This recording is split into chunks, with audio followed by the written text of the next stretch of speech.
Hi there, everybody. It's Will with Just in Time Prepping. I really, excuse me, I really feel like crap tonight. I've got a bug or something. I came down with it last night. I was puking out of all my orifices, and I'm still feel like shit, literally.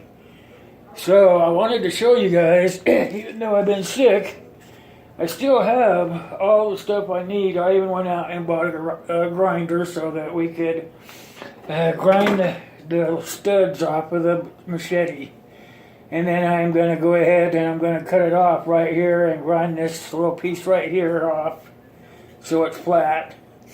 And then we're going to take the bat and we're going to go ahead. I've started a hole, but it's far from being done. I just wanted to give you something to look at.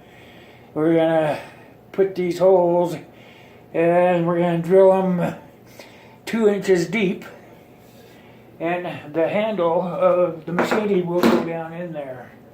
Now after we get that done, excuse me, I'm gonna take my kid. Oh, here it is.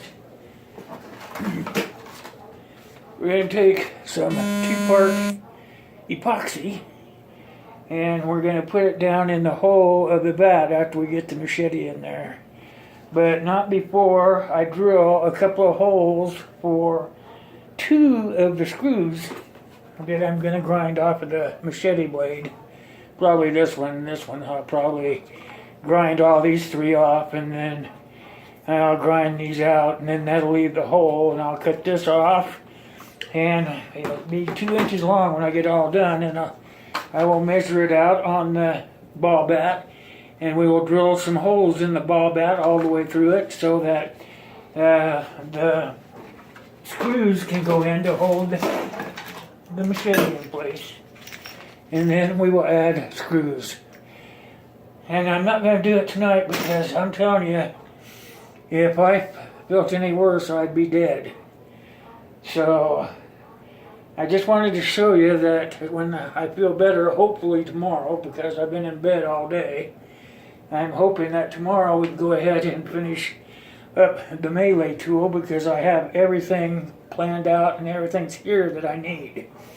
But what I really want to talk to you guys about was the video I posted yesterday from my car, because it kind of really woke me up to the fact of what happens when shit really does hit the fan.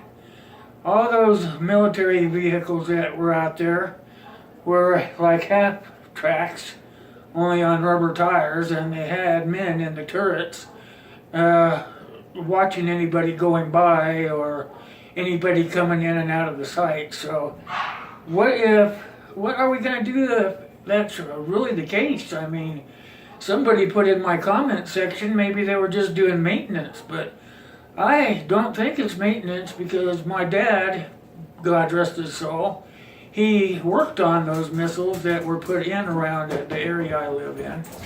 And so I'm not thinking it was maintenance. I'm thinking they're getting ready to man those missile silos up again. I stopped and was going to take a picture so that you guys could see exactly what I saw, but they came right up to me with one of their little trucks that have a machine gun mounted on it, and told me if I took the picture that they would have to destroy my camera. So that's another giveaway that tells me, hey, they're not really doing any maintenance. So that got me to thinking about what's going to happen. I mean, I was just going down the highway to get down into Colorado so I could do some shopping, and lo and behold, all these vehicles started showing up, Army type and Air Force also. The pickups had Air Force license plate tags on them, and it really kind of freaked me out. I'm preparing for when shit hits the fan, but am I really prepared? Are you really prepared? I mean, I don't think I'm as prepared as I thought I was, because these guys were serious about me not taking any pictures of what was going on out there yesterday. And when I went down, everything was okay. They were just kind of sitting alongside the road watching everything. When I came back, there was some big semis there that used to come out and drop what they called the bird down into the holes. When my dad worked on those things, they would drop a bird down in the hole using these trucks. The truck would tip up, the bed of the truck would tip up, and the missile would just come right out of the back end of the truck down into the silo. So I'm really concerned about what's going on out there, and it really got me to thinking about just how prepared am I? Because these guys were serious about taking my camera and destroying it, because they did not want me taking anything away with me. So tonight's little sit down is, what do you think you're going to do if something like that were to happen to you? What would you do? I mean, it freaked me out. I mean, I had to come home and tell a couple of my friends and some of my family about it, and they just kind of laughed it off, but they weren't out there. They didn't see how serious these guys really were.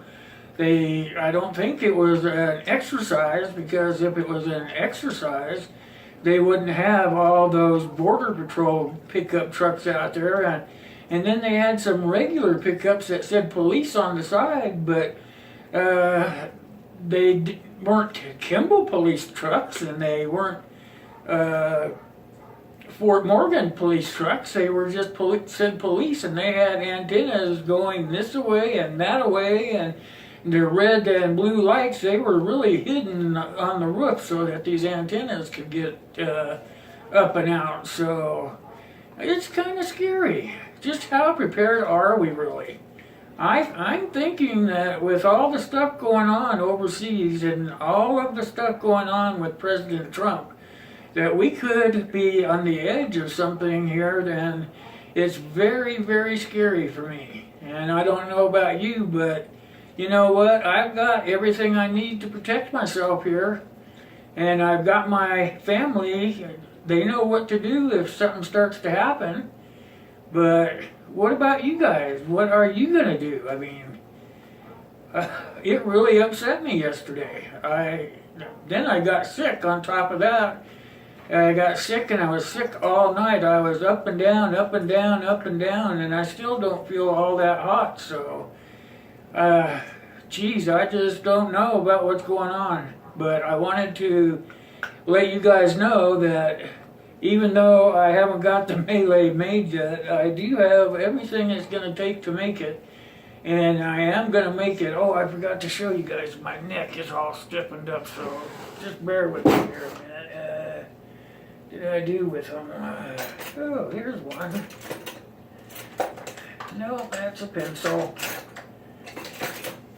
These things here, they're pointed on one end and they're hooked on the other, but I'm going to cut this end off and I'm going to make it into a point, and they're going to go through the bat also. So we'll have this coming off like that, and then I will have the epoxy in there, and then these will be going through the bat something like this. And now I know more than ever I really have to be prepared by doing some of these things that aren't really orthodox, but who knows what we're going to be running into down the road, especially since I saw all that activity yesterday. So tomorrow for sure, if I'm really feeling good enough, we will sit down and we will finish the melee, and we'll have it ready for when shit hits the fan. So I want you guys to come visit me at facebook.com/justintimeprepping. Also, I can be found at, if you want to fund me, you can fund me at paypal.me/willrussell17. And I'm at all the usual places: Twitter, Google+, Patreon, patreon.com/Shutterboy2016. So that's it for tonight, but I wanted you guys to think about it, because it really upset me yesterday. I was a long ways from home. I was like an hour and a half away from my home. So I didn't have any way of protecting my loved ones or my friends. And they were pretty adamant about wanting to take my camera if I took some pictures. So for tonight, that's it. And I just want you guys to make some comments down below and hit the subscribe button and hit the bell for letting you know when I make a video. And even though I don't feel good, here I am making one anyway. I'm going to make one every day. And hopefully together we'll figure out what we're going to do. So, if I can get up. Oh, ow, ow, ah. If I can get up, I'm going to tell you, this is Will. And for now, we're done. I'll catch you on the flip-flop. God bless.